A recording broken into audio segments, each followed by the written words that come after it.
ہماری اور خوش اخلاقی کے حوالے سے ہم نے امیر علیہ سنت کی کچھ نصیحتیں سنی تھی۔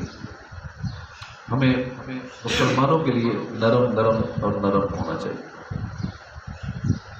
مومن نرم طبیعت ہوتا ہے اور نرم زبان والا ہوتا ہے۔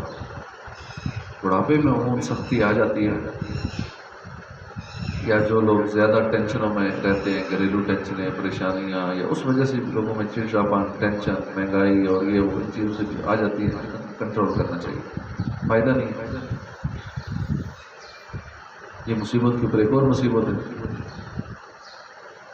سختی۔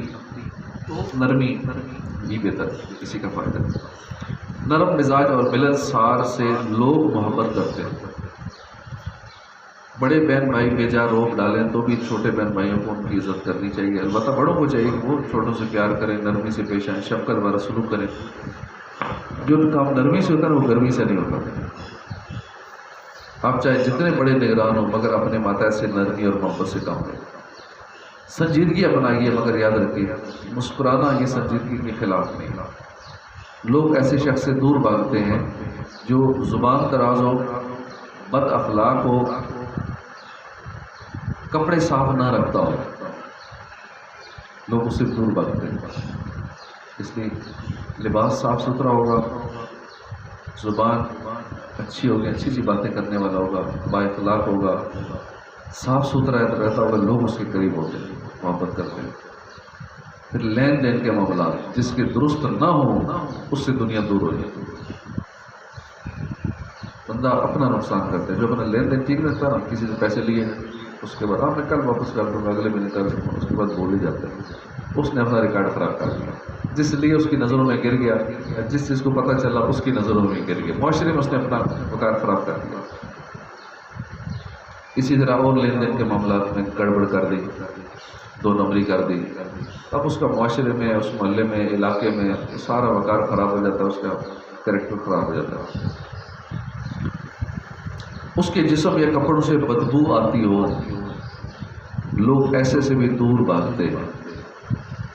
اس لیے ہمیں ان چیزوں سے بچنا چاہیے جس سے لوگ دور بھاگیں، اور خاص کر جس نے نیکی کی دعوت دینی ہو اس سے دور بھاگے گی تو دعوت کیسے دے گا؟ اس کی کوئی بات ہی نہیں سنے گا، نیکی کی دعوت دینے سے محروم رہ جائے گا۔ اور ویسے بھی ہر بندے کے لیے چاہیے جس سے لوگ دور ہوں گے تو وہ اس کا دینی نقصان، دنیاوی نقصان، دونوں نقصان ہوگا، اکیلا رہ جائے گا۔ اس لیے کپڑے صاف ستھرے، خوشبو کا استعمال، زبان ٹھیک، یہ سارے لین دین کے معاملات ٹھیک، یہ ساری چیز ٹھیک ہوں گے تو انشاءاللہ معاشرے میں کوئی عزت ہوگی۔ سنجیدہ با اخلاق شخص کی بات ہر کوئی مانتا ہے۔ ملنسار بن چاہیے، یعنی خوش اخلاق بن چاہیے۔ اگر بائی نیچر ملنسار نہیں ہے، کئی ہوتے ہیں کہ ان کی فطرت میں نہیں ہے ملنساری، بچپن سے کوئی تربیت ایسی ہوئی، یا پھر کوئی ٹینشنوں پریشانیوں میں بندہ پلا بڑا، یا یہ بھی ہوتا ہے کہ جب بچہ ماں کے پیٹ میں بھی ہوتا ہے نا، تب بھی اگر ماں ٹینشن میں ہے یا والد ٹینشن میں ہے، یا وہ ٹینشن والی فیملی ہے، باپ اس کو بچے کا والد بیوی کو، جس کی وجہ سے بچہ ہے اسے ٹینشن دے کے رکھتا ہے، ہر وقت پریشانیوں میں رکھتا ہے، تو اس کا اثر ہی بچے کے اس میں ہو جاتا ہے دماغ پہ، وہ بچہ ٹینشن والی پیدا ہوتا ہے۔ تو یہ ٹینشن کہیں سے بھی شروع ہو سکتی ہے، ماں کے پیٹ سے بھی شروع ہو سکتی ہے، دنیا میں آ کے بھی شروع ہو سکتی ہے، پریشانیوں میں رہتا ہے، گھر کا ماحول ہی ایسا ہے کہ بس وہ ٹینشن ہے، اس ٹینشن میں رہنا ہے، اور بائی نیچر وہ ملنسار نہیں ہے، خوش اخلاق نہیں ہے، تو پھر زبردستی ملنسار بنی، با تکلف ملنسار بنی۔ اللہ پاک ہمیں کوئی منصب دے تو ہمارا مزاج عاجزی والا ہونا چاہیے، تاکہ ہم اپنے ماتحت سے بھی نرمی سے پیش آئیں۔